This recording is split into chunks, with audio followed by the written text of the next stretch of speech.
ವಿನಯದಿಂದಲೇ ಸುರಪಾಟುಲಿಸವಾಯ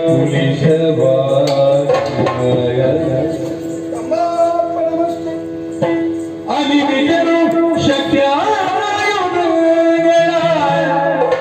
ಮಣಿದು ಮಾತೆಯ ಪದದೊಳಿರಿಸುತ್ತ ನುತಿಸಿದರು ಭಯದಿ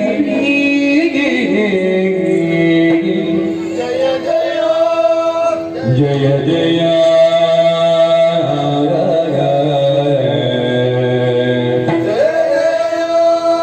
ಜಯ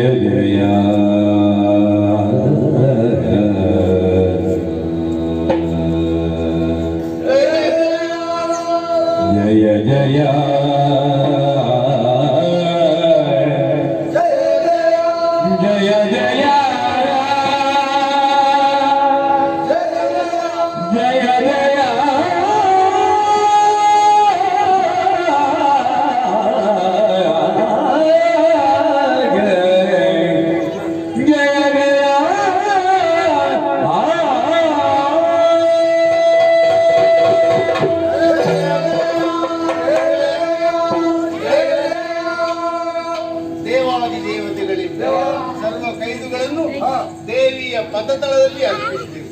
ಪ್ರೀತಿಯಿಂದ ಅಷ್ಟಭುಜದಲ್ಲಿ ಧರಿಸಿಕೊಂಡಿದ್ದಾಳೆ. ದುಷ್ಟ ಸಂಹಾರಕ್ಕಾಗಿ ಅದು ರಣಕ್ಷೇತ್ರಕ್ಕೆ ಮುಖ ಮಾಡಿ ನಿಂತಿದ್ದಾಳೆ. ಕೋಟಿ ದಿವಾಕರ ಪ್ರಕಾಶವನ್ನು ಬೀರುತ್ತ ಶ್ರೀದೇವಿಯು ಕಾಲ್ನಡಿಗೆಯಲ್ಲಿ ಸಮರಕ್ಕೆ ಹೋಗುವುದು ಭೂಷಣವೇ. ಅಮ್ಮನ ಭವ್ಯವಾದ ಮೆರವಣಿಗೆಯನ್ನು ನಾವೆಲ್ಲ ನೋಡಬೇಕು. ಭಯ ಭಕ್ತಿಯಿಂದ ಜಯಘೋಷ ಮಾಡುತ್ತಾ ಇದ್ದೇವೆ. ನಮದಲ್ಲಿ ಪ್ರತಿಧ್ವನಿಸುತ್ತಾ ಉಂಟು. ಅದನ್ನು ಮೀರಿದ ಶಿವನಿನಾದವನ್ನು ಕೇಳಿಸ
ಒಂದಲ್ಲ ಎರಡಲ್ಲ ಅಷ್ಟಭುಜ ಕೇಸರಿಯನ್ನು ಏರಿಕೊಂಡು ಶೋಭಿತಾಪದ ಕಡೆಗೆ ಬಂದಂತಹ ನಿನ್ನನ್ನು ವಿಚಾರಿಸಿದೊಳಗಿದ್ದೇನೆ. ಯಾಕೆ ಬಂದೆ? ಏನೇ ಉದ್ದೇಶ? ನಾನು ಕಳಿಸಿಕೊಟ್ಟಂತಹ ಶಂಕರನ್ನು ಕೊಂದೇ ಅಲ್ಲ. ನನಗೂ ನಿನಗೂ ಏನು ಉದ್ದೇಶ?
ಮಾಡುವುದಕ್ಕೆ ಹಾ. ಮೂರು ಲೋಕವು ನಿನ್ನ ಅಧೀನ ಎನ್ನುವ ಹಾಗೆ ಭಾವಿಸಿಕೊಂಡೇನು ಮತ್ತೇನು? ಜಗತ್ತನ್ನೇ ನಿಯಂತ್ರಿಸುವುದಕ್ಕೆ ಹಾ. ಇನ್ನೊಂದು ಶಕ್ತಿ ಇದೆ ಎಂಬುದು ಉದ್ಯಾಪಕದಲ್ಲಿರಲಿ. ಯಾವುದು? ನಿನ್ನ ಬಗ್ಗೆ ಅರಿತೇ ಬಂದಿದ್ದೇನೆ. ಹೇಗೆ? ವಿಧಿಯಿಂದ ವರವನ್ನು ಪಡೆದೆಯಾ? ಸತ್ಯ. ಗೋಬ್ರಾಹ್ಮಣರಿಗೆ ಕಷ್ಟವನ್ನು ಕೊಟ್ಟೆಯಾ? ನಿಜ. ಋಷಿ ಮುನಿಗಳನ್ನು ಪೀಡಿಸಿದೆ. ಸರಿ. ದೇವತೆಗಳನ್ನೇ ಸಾಧಕರನ್ನಾಗಿಸಿದೆಯಾ? ಹೌದು. ಸಜ್ಜನರ ಕಣ್ಣೀರನ್ನು ಒರೆಸುವುದಕ್ಕೆ ಬೇಕಾಗಿ ಹಾ. ಅರ್ಥವನ್ನಿಡಲು ಕೊಲ್ಲಲಿಕ್ಕೆ ಬೇಕಾಗಿ ಏನು? ಬ್ರಹ್ಮಾಂಡ ನಾಯಕಿಯಾದಂತಹ ನಾನೇ ಮೃಗವಾಹಿನಿಯಾಗಿ ಬಂದು ಹಾ. ನಿನ್ನ ಕಣ್ಣ ಮುಂದೆ ನಿಂತಿದ್ದೇನೆ. ಯಾಕೆ? ಬದುಕುವ ಆಸೆ ಎಂದರೆ ಕಾಲಿಗೆ ರಗು, ಮಾರ್ಮಲೆತು ಬಂದೆ ಎಂದಾದ್ರೆ ಶಿರ.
ಒಂದು ಹೆಚ್ಚು ಮುರಿಸಿದೆ. ನಿನ್ನ ಕೈ ಕಾಲುಗಳನ್ನು ಕಟ್ಟು ನನ್ನ ನಾಯಿಗಳಿಗೆ ಹಾಕು. ನನ್ನ ಪುಟ್ಟವನ ಚೆಂಡಾಡಿಯೇನು? ನಿನ್ನ ನಾಲಿಗೆಯಿಂದ ಸೀಳೆ. ಹ. ಸುರರನ್ನು ಬರೆಯುವುದಕ್ಕೆ, ನನ್ನನ್ನು ತಡೆಯುವುದಕ್ಕೆ. ನಿಜ ನಿಜ.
ಭಕ್ತಿಯ ಕಾಣಿಕೆಯನ್ನೇ ಸಮರ್ಪಿಸಿದೆಯಾ? ಹೌದಮ್ಮ. ಇದು ಶಾಂತಳಾಗಿದ್ದೇನೆ. ಧನ್ಯನಾದೆ. ನಿಮಗೆಲ್ಲರಿಗೂ ಕಷ್ಟವನ್ನು ಕೊಡುತ್ತಿದ್ದಂತಹ ದುರುಳ ಮಹಿಷನೊಡನೆ 9 ದಿವಸಗಳು 9 ರೂಪದಿಂದ ಹೋರಾಡಿದವನು ನಾನು. ಈ ದಿನವನ್ನೇ ಮುಂದಕ್ಕೆ ನವರಾತ್ರಿ ಎನ್ನುವ ಹಾಗೆ ಆಚರಿಸಿಕೊಂಡು ಬರಲಿ. 10ನೆಯ ದಿನವಾದಂತಹ ಇಂದು ದುರುಳ ಮಹಿಷನ ರುಂಡವನ್ನು ಮಾಡಿ ವಿಜಯವುದು ನಮ್ಮ ಪಾಲಿಗೆ ದೊರಕಿದಂತಾಯಿತು. ಈ ದಿನವನ್ನೇ ಮುಂದಕ್ಕೆ ವಿಜಯದಶಮಿ ಎನ್ನುವ ಹಾಗೆ ಆಚರಿಸಿಕೊಂಡು